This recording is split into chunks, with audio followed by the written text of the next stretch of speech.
Hello, ഒരു സൂത്രം കാണിച്ചു തരാം, വേഗം ഇങ്ങോട്ട് വാ.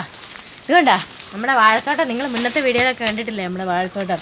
അപ്പോൾ വാഴയ്ക്ക് ഞങ്ങൾക്ക് ഒരു ചെറിയ പ്രശ്നം ഉണ്ടായിരുന്നു. അപ്പോൾ ഇത് കണ്ടോ, ഈ വാഴയ്ക്കൂടെ ഓരോരോ ഹോള് കണ്ടോ? ഇതെന്നാന്നറിയാമോ? ഇത് ഈ തണ്ടുതരപ്പൻ പറഞ്ഞൊരു വണ്ടുണ്ട് ചെറിയ. ആ വണ്ട് കയറിയിട്ടാണ് ഇത് ഈ വാഴയൊക്കെ ഒരു പാട്ട സംഭവിച്ചത്. പിന്നെ നനയൊക്കെ കുറവായിരുന്നു.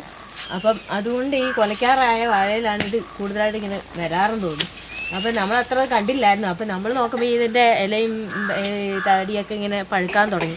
അപ്പോഴാണ് നമ്മൾ ശ്രദ്ധിച്ചത്. അപ്പം നമ്മൾ വിചാരിച്ചു നനയുടെ കുറവാണ്, ഇപ്പം ഈ ചൂടല്ലേ, അതുകൊണ്ട് നനയുടെ കുറവാണെന്നൊക്കെ വിചാരിച്ച് നമ്മൾ നനച്ചു. നല്ലോണം നനച്ചൊക്കെ കഴിഞ്ഞപ്പോഴാണ് ഈ സംഭവം പിടികിട്ടിയത്. എന്നാണെങ്കിലും ഞങ്ങൾ മരുന്നൊക്കെ അടിച്ച് കൊടുത്തിട്ടുണ്ട്, കുറച്ചൊരു മാറ്റമൊക്കെ വന്നിട്ടുണ്ട് കേട്ടോ. അപ്പോൾ ഇതിനിപ്പോൾ ശരിയായിക്കോളും എന്ന് വിചാരിക്കുന്നു. അപ്പോൾ ഈ വാഴ കൃഷി വാഴയൊക്കെ കൃഷി ചെയ്യുന്നവരുടെ ശ്രദ്ധയ്ക്ക് ഇപ്പം ഈ ഇങ്ങനത്തെ സംഭവങ്ങളൊക്കെ ഇതിൻ്റെ ഇടയിൽ കൂടെ ഉണ്ടാക്കും.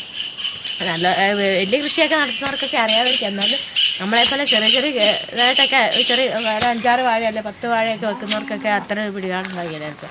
അപ്പോൾ അങ്ങനെയുള്ളവരുടെ ഒരു ശ്രദ്ധയ്ക്ക് വേണ്ടി, അറിയത്തില്ലാത്തവർക്ക് വേണ്ടി പറഞ്ഞ കേട്ടോ. അപ്പം ഇതൊക്കെ ശ്രദ്ധിച്ചില്ലെങ്കിൽ നമ്മുടെ വാഴ മൊത്തവും പോകും. ഞാൻ കൊലയ്ക്കാറൊക്കെ ആയതുകൊണ്ടൊന്നും കൊലച്ച് കണ്ടില്ല, കൊലയ്ക്കുമായിരിക്കും വിചാരിക്കുന്നു.